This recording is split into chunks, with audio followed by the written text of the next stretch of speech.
Assalamualaikum warahmatullahi wabarakatuh. Perkenalkan, saya Didi Kusyanto dari kelas PGMI 3D. Jawaban nomor 1 yaitu langkah yang akan saya lakukan yaitu mengajak siswa mengamati dan mencatat perbedaan ciri makhluk hidup yang ditemukan, misalnya ukuran semut, ukuran capung, ukuran bunga dan lain-lain. Selanjutnya saya akan menyampaikan materi bahwa setiap jenis makhluk hidup itu disebut spesies. Misal semut termasuk spesies serangga, bunga termasuk spesies tumbuhan dan lain-lain. Selanjutnya saya akan menjelaskan konsep keanekaragaman hayati, yaitu keanekaragaman antar jenis makhluk hidup dalam suatu ekosistem. Contohnya bisa di halaman sekolah, seperti sudah ada berbagai jenis makhluk hidup dari kelompok yang berbeda. Hal ini menunjukkan adanya keanekaragaman, dan saya akan menegaskan bahwa semakin banyak spesies yang berbeda di suatu tempat, maka semakin tinggi pula keanekaragamannya. Urutan makhluk hidup berdasarkan perkiraan jumlah atau spesies. Yang pertama ada jamur, kedua serangga, yang ketiga tumbuhan, yang keempat yaitu cacing tanah. Jawaban nomor 2 yaitu lidah mertua memiliki daun tebal, keras, dan berdaging. Jaringan daun mengandung sel-sel yang mampu menyimpan air. Struktur ini merupakan adaptasi terhadap lingkungan yang kering. Daun mampu menyimpan air dalam jumlah besar dan mengurangi kehilangan air akibat penguapan. Sedangkan daun baya memiliki daun lebar, tipis, dan lunak dengan kutikula yang tipis. Struktur ini memudahkan proses fotosintesis karena pertukaran gas berlangsung cepat melalui stomata. Dengan demikian, lidah mertua lebih efisien dalam menyimpan air karena struktur daunnya yang tebal dan sukulen dan melakukan fotosintesis chem, yaitu membuka stomata pada malam hari untuk menghemat air. Jawaban nomor 3 yaitu burung elang mempunyai struktur kaki seperti berotot, kuat, cakar tajam, dan melengkung. Fungsinya untuk mencengkram dan menangkap mangsanya. Elang hidup di daerah terbuka atau udara dan pegunungan, berburu dengan cara terbang tinggi lalu menyambar mangsanya di tanah.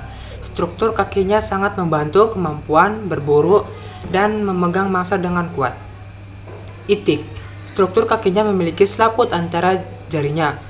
Fungsinya memudahkan itik untuk berenang dan mengayun air, serta membantu berjalan di lumpur.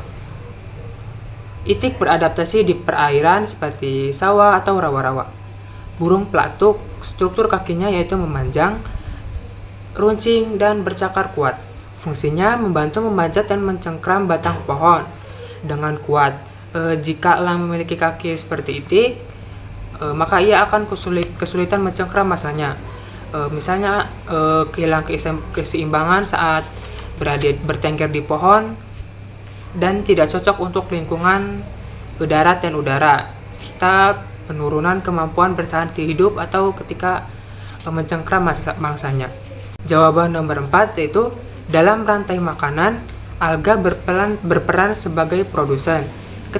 Ketika jumlahnya meningkat drastis, konsumen pertama seperti ikan kecil tidak mampu memakan semuanya. Akibatnya, rantai makanan tidak seimbang. Peristiwa blooming alga disebabkan oleh eutrofikasi, yaitu peningkatan unsur hara seperti nitrat dan fosfat dari limbah atau pupuk yang mempercepat pertumbuhan alga. Dan penyebab kematian ikan terjadi karena penurunan oksigen terlarut akibat pembusukan alga, dan kadar oksigen menurun sangat tajam, serta masuknya zat hara dari limbah pupuk atau deterjen ke danau.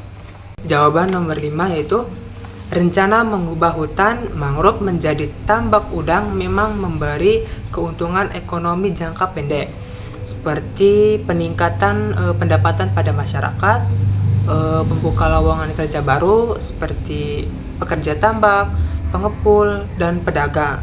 Namun, terdapat pula kerugian ekologis jangka panjang, yaitu kerusakan ekosistem mangrove, erosi pantai, dan penurunan kualitas air. Jika tambak gagal, masyarakat akan kehilangan mata pencaharian dan butuh waktu lama untuk memulihkan ekosistem tersebut. Solusi alternatifnya yang paling bijak adalah pengembangan tambak secara silvofishery, karena mampu memenuhi kebutuhan ekonomi masyarakat tanpa mengorbankan fungsi ekologis mangrove. Jawaban nomor 6, yaitu dahulu memang sebagian orang menganggap usus buntu atau appendix sebagai organ vestigial. Namun, penelitian ilmiah terkini membuktikan bahwa usus buntu memiliki fungsi penting, yaitu sebagai tempat bagi bakteri baik. Misalnya seseorang sakit diare yang menyebabkan banyak bakteri baik di usus yang ikut hilang. Nah, usus buntu ini berfungsi sebagai bank cadangan bakteri baik yang dapat membantu mengembalikan keseimbangan mikroba. Yang kedua, membantu sistem kekebalan tubuh, karena usus buntu mengandung sel-sel kekebalan tubuh yang ikut membantu melawan bakteri jahat yang masuk ke dalam tubuh. Analogi perumpamaannya yaitu misal menyuruh anak-anak untuk membayangkan usus kita seperti sebuah taman yang penuh dengan bunga dan kupu-kupu. Nah, usus buntu itu seperti sudut kecil di taman yang menyimpan bibit bunga. Jika suatu hari taman rusak karena hujan deras, analoginya seperti saat sakit perut atau diare, kita bisa memakai dan punya cadangan, yaitu bibit-bibit baru yang siap ditanamkan dan membuat taman kembali indah. Sama seperti usus buntu, ia bukan tidak berguna, tapi justru membantu agar menjaga tubuh kita bisa tumbuh sehat lagi setelah kita sakit. Jawaban nomor 7, jika Andi lebih pendek dari Budi, Andi kemungkinan besar akan lebih sulit mematikan lilin karena berkaitan dengan kapasitas spital paru-paru dan kemampuan menghasilkan aliran atau tiupan nafas yang besar. Orang yang tinggi umumnya punya rongga dada lebih besar dan paru-paru lebih besar, serta kapasitas volume udara yang lebih besar, sehingga dapat menghembuskan lebih banyak udara pada satu tiupan yang kuat. Secara gambaran, karena Budi lebih tinggi, mungkin Budi bisa mematikan lilin tersebut karena kapasitas paru-paru dan potensi napas yang lebih besar. Namun, jika teknik dan faktor kesehatan lebih baik Andi, maka mungkin saja Andi menang dan bisa meniup atau mematikan lilin tersebut. Jawaban nomor 8. Gambaran dari jaring-jaring makanan yaitu yang paling pertama yaitu tanaman kacang. Tanaman kacang itu sebagai produsen, lalu dimakan oleh ulat bulu. Lalu ulat bulu itu dimakan oleh burung pipit atau laba-laba. Nah, jika populasi ulat bulu berkurang drastis akibat inseksida, maka yang pertama tanaman kacang-kacangan meningkat, burung pipit dan laba-laba menurun, terjadinya keseimbangan ekosistem terganggu. Nah, perubahan pada satu populasi sangat memengaruhi populasi lain karena semua organisme saling terhubung melalui rantai makanan dan aliran energi dalam suatu ekosistem. Jawaban nomor 9 yaitu perbandingan sistem pencernaan sapi dan manusia. Dalam aspek jenis makanan, sapi merupakan herbivora atau pemakan tumbuhan seperti rumput, sedangkan manusia omnivora yaitu pemakan segala, baik daging maupun tumbuhan. Aspeknya yaitu dalam struktur lambung, sapi terdiri dari 4 ruang seperti rumen, retikulum, omasum, abomasum, sedangkan struktur lambung manusia hanya 1 ruang, yaitu lambung tunggal.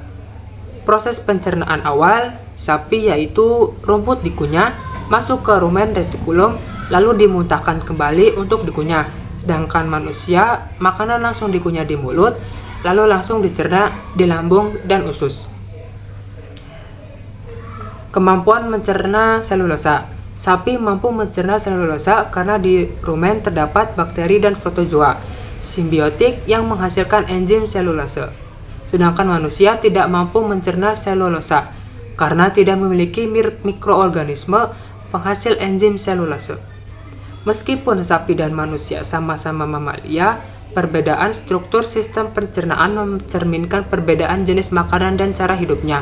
Sapi memiliki lambung berlapis 4 dan mikroba penghasil selulase yang memungkinkan mencerna rumput berserat, sedangkan manusia hanya mempunyai lambung tunggal dan tidak mampu mencerna selulase.